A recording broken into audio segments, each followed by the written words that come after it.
ایک صحابیہ ایسی گزری ہیں جن کے ایمان لانے پر ان کو مارا گیا، اور ایسا مارا گیا کہ ان کی بینائی جا چکی تھی، یعنی وہ نابینا ہو چکی تھی۔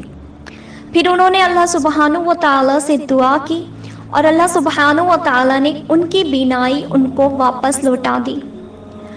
حضرت ابوبکر صدیق رضی اللہ عنہ نے ان کو ابو جہل سے خرید کر آزاد کیا۔ جی ہاں، وہ صحابیہ حضرت زنیرہ ہیں۔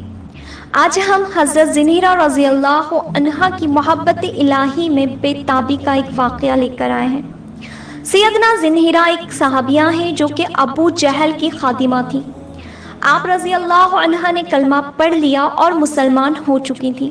جب اس بات کا پتہ ابو جہل کو چل گیا تو اس نے آ کر پوچھا، کیا تم نے کلمہ پڑھ لیا ہے؟ حضرت زنیرہ نے فرمایا کہ ہاں، میں نے کلمہ پڑھ لیا ہے اور میں مسلمان ہو چکی ہوں۔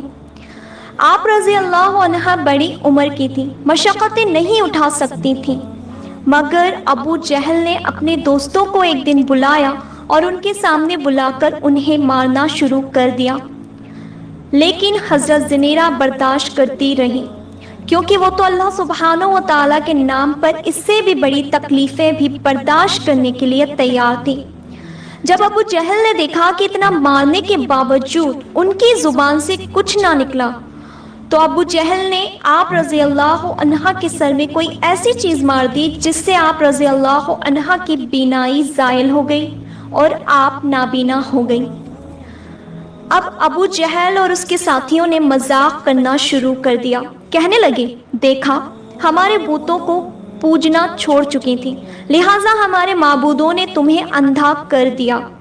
حضرت زنیرہ مار برداشت کر چکی تھیں، مشقتیں اٹھا چکی تھیں، یہ سب سزائیں برداشت کرنا آسان تھیں، مگر جب انہوں نے یہ بات کہی کہ ہمارے بتوں نے تمہیں اندھا کر دیا تو آپ رضی اللہ عنہا برداشت نہ کر سکی، چنانچہ فوراً تڑپ اٹھی، اسی وقت کمرے میں جا کر سجدے میں گر گئی اور اپنے محبوب حقیقی سے راز و نیاز کی باتیں کرنے لگ گئی۔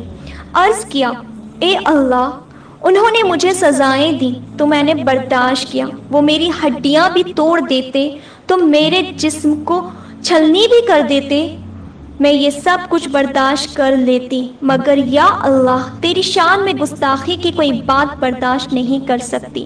وہ تو یوں کہتے ہیں کہ ہمارے معبودوں نے تمہاری بینائی چھین لی۔ اے اللہ، جب میں کچھ نہیں تھی تو تو نے مجھے بنا دیا، بینائی بھی عطا کر دی، اب تو نے ہی بینائی واپس لی ہے۔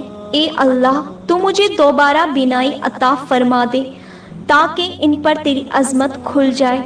ابھی دعا والے ہاتھ چہرے پر نہیں پھرے تھے کہ اللہ رب العزت نے آپ کی بینائی لوٹا دی۔ سبحان اللہ!